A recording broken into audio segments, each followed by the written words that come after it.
ಈಗ ಈ ಸೈಡ್ ಬರ್ತೀವಿ, ಈ ಸೆಕ್ಟರ್ ಯಾವುದು, ಈ ಸೆಕ್ಟರ್ ಅಡಿಗೆ ಸೆಕ್ಟರ್, ಅಡಿಗೆ ಸೆಕ್ಟರ್. ಓಕೆ ಓಕೆ ಹಾಗಂಕೊಂಡು ನಾವು ಈಗ ಏನ್ ಮಾಡ್ತಿದೀವಿ, ಈಗ ಇದು rice bran oil, rice bran ಅಕ್ಕಿಯ ತೌಡು ತೆಗೆದ ನಂತರ ಒಂದು ಅದ್ರ ಮೇಲೆ ಸಿಪ್ಪೆ ಇರುತ್ತೆ, ಅಕ್ಕಿ ಮೇಲೆ ಒಂದು ಸಿಪ್ಪೆ ಇರುತ್ತೆ, ತೌಡು ತೆಗೆದ ನಂತರ ಆ ಸಿಪ್ಪೆಯಿಂದ ಮಾಡಿ ಆ ಬ್ರೌನ್, ರೈಸ್ ಬ್ರೌನ್ ಅಂತ ಅದರಿಂದ ಮಾಡಿದ್ದು ಆಯಿಲ್.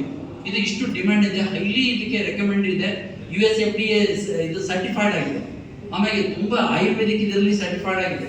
ಇದರಿಂದ ಯಾರೆಲ್ಲ ಇದನ್ನು ಯೂಸ್ ಮಾಡ್ತಾರೆ ಅವ್ರಿಗೆ ಏನಾಗುತ್ತೆ, ಜೀರೋ ಫ್ಯಾಟ್ ಜೀರೋ ಕೊಲೆಸ್ಟ್ರಾಲ್, ಅವರಿಗೆ ಹಾರ್ಟ್ ಅಟ್ಯಾಕ್ ಬರ್ದಂಗೆ ಇದು ಪ್ರೊಟೆಕ್ಟ್ ಮಾಡ್ತದೆ. ನಾವೇನ್ ಮಾಡ್ತಾ ಇದ್ದೀವಿ,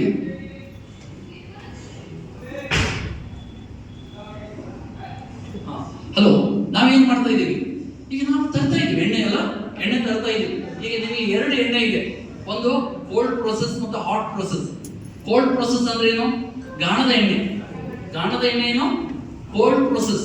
ಹಾಟ್ ಪ್ರೊಸೆಸ್ ಅಂದ್ರೆ ಅದನ್ನ ಏನ್ ಮಾಡ್ತಾರೆ, ಅದೇ ದೊಡ್ಡ ದೊಡ್ಡ ಫ್ಯಾಕ್ಟರಿಯಲ್ಲಿ ಏನ್ ಮಾಡ್ತಾರೆ, ಅದಕ್ಕೆ 300 ಡಿಗ್ರಿ ಸೆಲ್ಸಿಯಸ್ ಅಲ್ಲಿ ಅದನ್ನು ಬಿಸಿ ಮಾಡಿ